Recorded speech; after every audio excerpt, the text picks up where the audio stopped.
abaagala abalungi abeekuumira ku Ssenga 5256 mbaaniriza ate nata olunaku olwaleero. Kansuubira muli bulungi baddiya bange abalungi.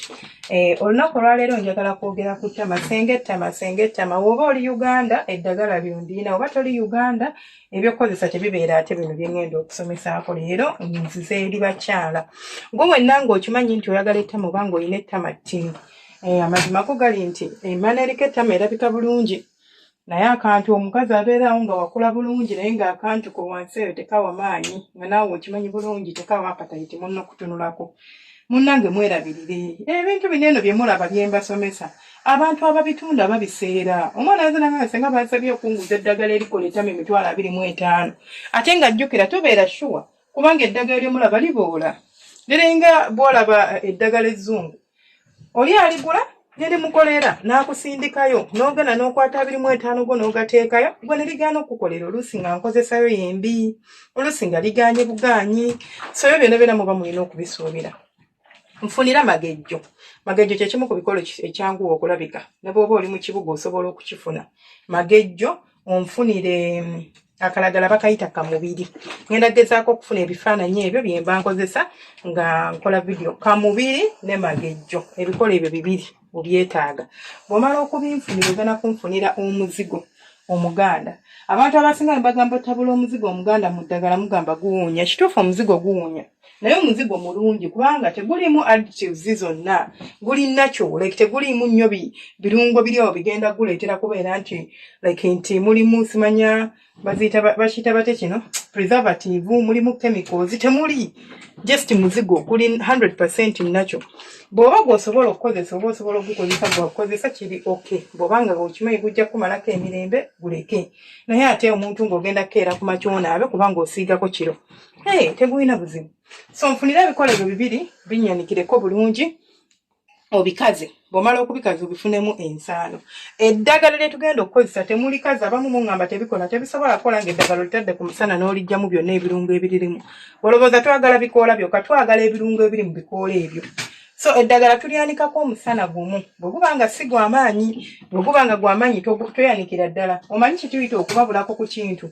Bw'omala okubabulako teeka mu nnyumba likalire omwo mpola mpola. Eddagala erikaze nga terikalidde under direct sunlight liba ddungi kubanga ebirungo byonna oba nutrients zonna eziba mu birungo mu ddagala eryo oba zicontainize nti ziba tezevaporatinze na musana zibaamu mu ddagala lyaffe. Kati ojja kunkolera ensaano kuggwa ali mu kibuga oba mu kyalo ngenda kukubuulira engeri gy'osobola oddikozesaamu. Ogenda kunkolera ensaano ogintabulire mu muzigo. Bw'oba toyagala muzigo funa ebizigo bino ebya bulijjo petroleum jelly. Naye nga taliimu ddagala lyonna tiputopu simanya babinduuniya ebyo bwe bityo nga tebiriimu kintu kyonna. Bw'omala okulinfunira bulungi nnyo ogenda ddinkwatira olintere obintabulire wamu. Funa akakebeko biteekemu. Ogenda kusiigako buli lunaku. Ensiigako si yakusiigako ng'asiiga ku bbowa. Osiigako ng'omuntu akola massage nti okakasa nti eddagala ly'ensiigako liyingira munda mu mubiri gwange nga bw'olaba omuntu gwe bayunga. Si kusiigako ng'olinga asiiga ku bbo okoonako bukoonyi ganaavaayo gati.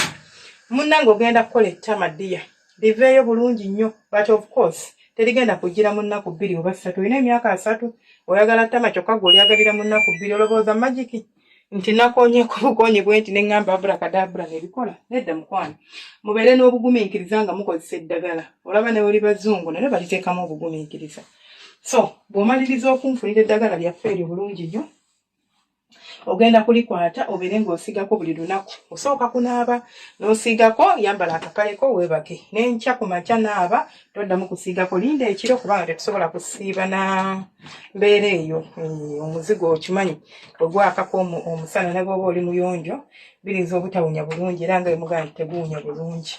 Bweka bakazigo kokka nga gwe ke wakozesa osobola okusiigako ne ku makya n'obeera n'ebyeki tewali buzibu.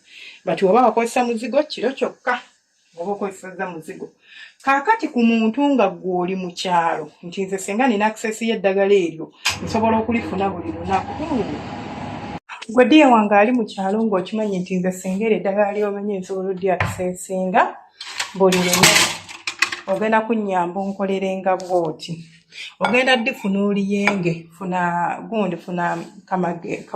magejjo ofune ne kamubiri obikwata n'obiyenga mu ngalo zo bwoti ng'omuntu ayenga ekintu kyonna kati n'okwata omuzigo n'obitabikamu kitegeeza gwe buli lunaku ogenda kuba oyenga ebintu ebyo oba si kyo by'oyenze leero ogenda kukozesaako leero n'enkya tobisussa nnaku bbiri kubanga bibisi ate ekirala bigenda mu kitundu kyo kino ekyawansi nabunya of course biba bijja bunya bubi kati mba saagala obikuume nnyabo siina mmere njala genda kuttanza ogenda kubiyenga bulungi bw'omala okubinyengera obulungi ogenda bikwata obiteeke mu muzigo oba mu bizigo oba si kyona bwe toteeka mu bizigo oba tolina bino ebizigo ebya bulijjo toteekamu bw'oba olina omuzigo teeka mu muzigo oba tolina muzigo toteeka mu bizigo bireke nga bwe biri kati okwate kuno ku matama go osiigako ng'omasaajinga buli lunaku wiiki nga 2-3 ojja kuba olabyewo enjawulo ate kisinziira ne ku mubiri gw'omuntu waliwo abantu nga wiiki emu munnange ye mumala okubeera ng'ekintu wali wonna kyekola kiriya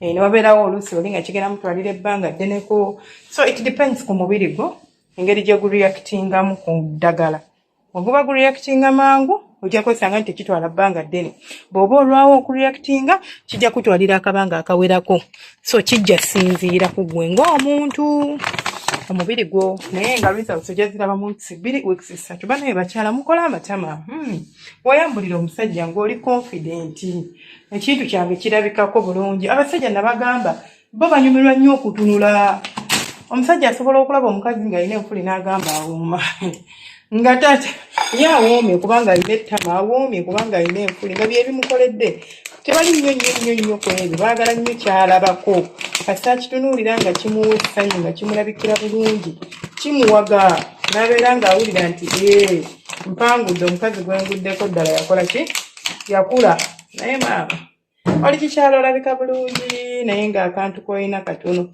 makana akayimba kebagamba bwenjovu yakula bulungi negejja naye akakira kaayo nekagiswaza obanga musajja munene ng'alina olubuto ng'alina ssente naye agenda okweyambula n'okwatako mu munogamba katikati ng'alina akantu kalinga akagalo ka nnasi kati naffe abakyala oba tolina ttama mukwano bwotyo bw'olabikanga yonna eringa yakawanga eri kuli bweti oteekako ogiragiramukko ne wegabeera nga kale si manene naye nga kwegali nga toli nnyo nti ndi nnyo kitegeera ddiya wange nga neesigalira nga nze Senga Faith 256 temwerabira ku subscribinga kulekinga n'okomentinga omukama abanjagalire abankuumire mubeere bulungi temujjanga okuladdaala nkibanga abalungi